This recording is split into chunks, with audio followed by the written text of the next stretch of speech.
अधिवेशनाचा आज शेवटचा दिवस आहे। विरोधकांनी आज अंतिम आठवडा प्रस्ताव या ठिकाणी मांडला होता। प्रस्तावावर उपमुख्यमंत्री शिंदे आज उत्तर देणार आहेत। हिवाळी अधिवेशनाचा आज शेवटचा दिवस। 8 तारखेपासून अधिवेशनाला सुरुवात झाल्यानंतर आज शेवटचा दिवस आहे। गेल्या काही दिवसांपासून विरोधकांनी सत्ताधाऱ्यांना अनेक मुद्द्यांवरून घेरलं होतं। अनेक मुद्दे या ठिकाणी उपस्थित करण्यात आले होते, आंदोलन करण्यात आलं होतं। विरोधकांनी अंतिम आठवडा प्रस्ताव हा मांडला होता। या प्रस्तावावर उपमुख्यमंत्री शिंदे आज उत्तर देणार आहेत। आपले प्रतिनिधी ज्ञानेश्वर पवार आपल्यासोबत फोन लाईनवरून जोडलेत। ज्ञानेश्वर, काय अधिकची माहिती? अगदीच सध्या मी रेशीमबाग मैदानासमोर आहे आणि या ठिकाणी आता थोड्याच वेळात महायुतीचे म्हणजे विशेषतः म्हणजे भाजप आणि एकनाथ शिंदे यांचे शिवसेनेचे जे आहेत ते सगळे आमदार आणि मंत्री या ठिकाणी डॉक्टर हेडगेवार आणि गोळवलकर गुरुजी यांच्या स्मृतीनं अभिवादन करण्यासाठी दाखल होणार आहेत। परंपरेनुसारच जे आहे ते या ठिकाणी जेव्हा नागपूरमध्ये हिवाळी अधिवेशन होतं तेव्हा महायुतीतले सर्वच आमदार आणि मंत्री या ठिकाणी येत असतात। मात्र अजितदादा जेव्हापासून महायुतीत आले तेव्हापासून अजितदादा जे आहे ते या ठिकाणी अद्यापही जे आहे ते आलेले नाही आणि आज देखील अजितदादा यांची गैरहजेरी रेशीमबाग येथे जे आहे ते येण्यास असतील अशी जी आहे ते सूत्रांकडून जे आहे ते माहिती मिळते। गेल्या वर्षी सुद्धा जे आहे ते नागपूरमध्ये हिवाळी अधिवेशन पार पडलं, त्यानंतर एकनाथ शिंदे यांच्या शिवसेनेचे सर्व आमदार आणि मंत्री सोबतच भाजपचे आमदार आणि मंत्री जे आहेत ते या ठिकाणी आलेले होते, परंतु अजितदादांनी या ठिकाणी येणं टाळलेलं होतं।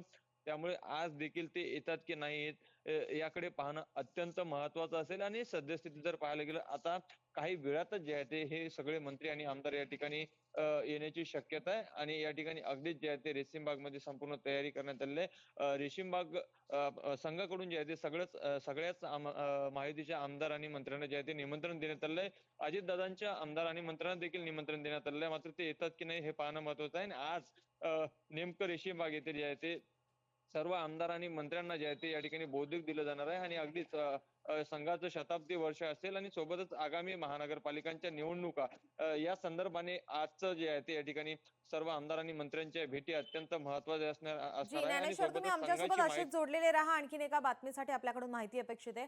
नागपुरातील संघाच्या स्मृती भवन येथे भाजपा आणि शिवसेना शिंदे गटाच्या आमदार मंत्र्यांचा बौद्धिक आमदार हेगडेवार स्मृतीस्थळाला भेट देणार आहेत। डॉक्टर केशव हेडगेवार यांच्या स्मृतीस अभिवादन केलं जाणार आहे। राष्ट्रीय स्वयंसेवक संघाच्या बौद्धिकाला राष्ट्रवादीचे आमदार मंत्री येणार नसल्याची माहिती आहे। ज्ञानेश्वर, या संदर्भात काय अधिकची माहिती?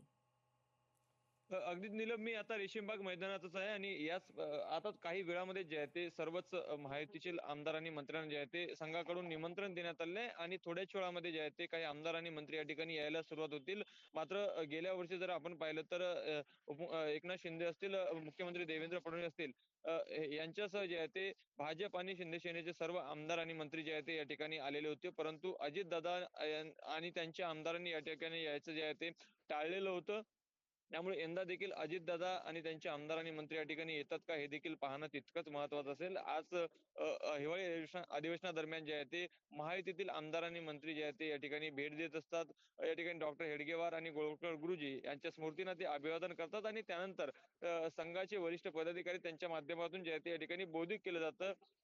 संघाच्या कार्याबद्दल जे आहे ते काही माहिती दिली जात असते आणि यंदा संघाचं शताब्दी वर्ष आणि आगामी महानगरपालिकांच्या निवडणुका असल्या कारणाने जे आहे ते अत्यंत महत्वाचं यंदाचं हे बौद्धिक असणार आहे आणि अगदीच त्या पद्धतीने जे आहे ते महायुतीतील आमदार आणि मंत्री जे जे उपस्थित राहतील त्यांना कशा पद्धतीने आज संघाच्या वरिष्ठ पदाधिकाऱ्यांकडून जे आहे ते मार्गदर्शन केलं जातं, बौद्धिक केलं जातं हे पाहणं अत्यंत ज्ञानेश्वर, महत्वाचं आपण असेल। दिलेल्या सविस्तर माहितीसाठी। लोकशाही मराठी ऐका, पहा, जागरूक रहा।